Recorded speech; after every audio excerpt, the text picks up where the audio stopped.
संसद की सुरक्षा में सेंधमारी की यह घटना कैसे हुई, साजिश को कैसे अंजाम दिया गया, इसके तमाम सबूत और सुराग अब जमा किए जा रहे हैं। लेकिन संसद कांड में अब एक डायरी की भी एंट्री हो गई है। ये डायरी दरअसल आरोपी सागर शर्मा के घर से बरामद की गई है और जी न्यूज को मिली इस डायरी से पता चला है कि सागर शर्मा के मन में क्या कुछ चल रहा था। ये सागर शर्मा की ब्रेन मैपिंग करने में एक कारगर चीज साबित हो सकती है।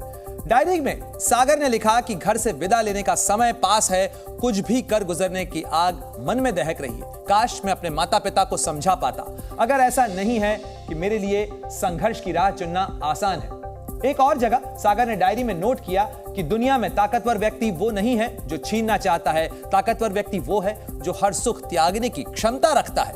सागर ने अपनी डायरी में कई जगहों पर शायरियां भी लिखी हैं। दर्द अपने वतन का मुझसे देखा नहीं जाता, वरना दुश्मन के आगे झुकना मैं किसी को नहीं सिखाता। इस तरीके की बहुत सारी बातें सागर शर्मा ने अपनी डायरी में दर्ज की है। संसद की सुरक्षा में सेंधमारी करने वाले आरोपियों ने जो कुछ किया वो कई सवाल और शक पैदा करता है। आरोपी ललित झा ने 4 मोबाइल फोन आग में जलाकर नष्ट कर दिए, लेकिन यह अहम सबूत खत्म करने की कोशिश थी। अगर मकसद सिर्फ प्रदर्शन करना था तो मोबाइल फोन को पहले छिपाने और फिर उन्हें जलाने की कोशिश आखिर क्यों की गई? घटनास्थल से ललित चारों आरोपियों के फोन लेकर भागा और लगभग 2 दिन तक गायब रहा। सबूत मिटाने के लिए मिटाने के बाद वो फिर सामने आया। क्या ये एक बड़ी साजिश है?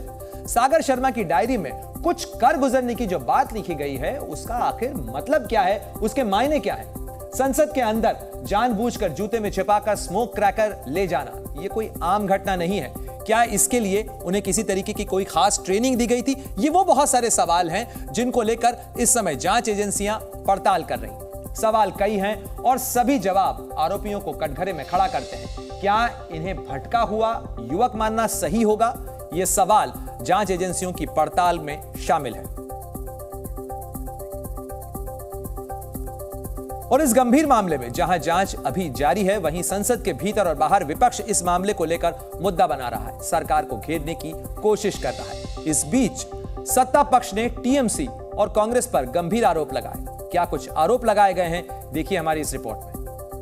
गृह मंत्री जी आए और सदन में पूरी घटना चक्र से अवगत करा। नीलम नाम की लड़की, वो कांग्रेस की पूरी कार्यकर्ता, फोटो वीडियो सब कुछ आ रहा है। पूरा तो टीएमसी का ही, पूरा सब लोग टीएमसी का ही है यहाँ। स्पीकर साहब के सारे जिम्मेवारी सौंपते हुए ये अपना जिम्मेवारी से भागना चाहता है। 13 दिसंबर की घटना के सभी मुख्य आरोपी पुलिस गिरफ्त में हैं।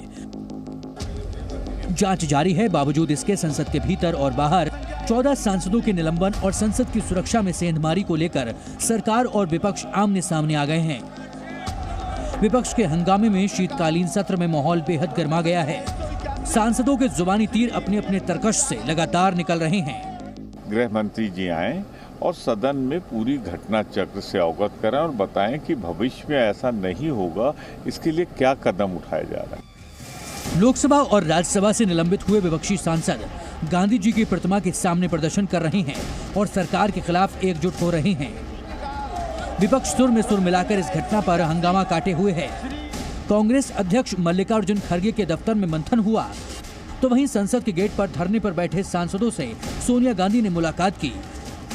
बीजेपी सांसद लौकित चटर्जी ने आरोप लगाते हुए टीएमसी नेताओं के लिंक की जांच की मांग कर दी है।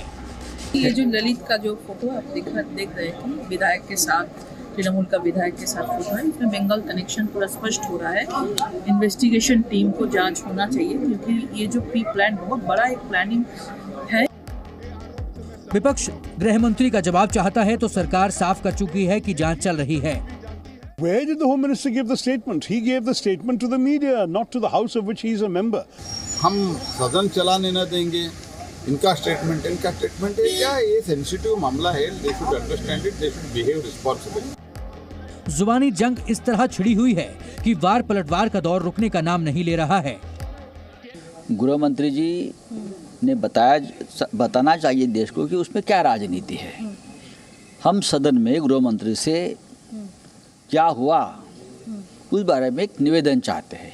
अगर संसद भवन सुरक्षित नहीं है तो क्या देश सुरक्षित है? ये बड़ा सवाल खड़ा है। जो घटना घटी, जिस एमपी ने पास बनाए उसको भी साथ रखना चाहिए और एक जैसा ही सबके साथ व्यवहार करना चाहिए। संसद के भीतर लोकसभा स्पीकर ओम बिरला पहले ही कह चुके हैं कि जांच के बाद पूरा सच सामने बाहर आएगा। फिलहाल संसद 18 दिसंबर सुबह फिर बैठेगी। देखना यह है कि तब तक विपक्ष के वार और सरकार के पलटवार जारी रहते हैं।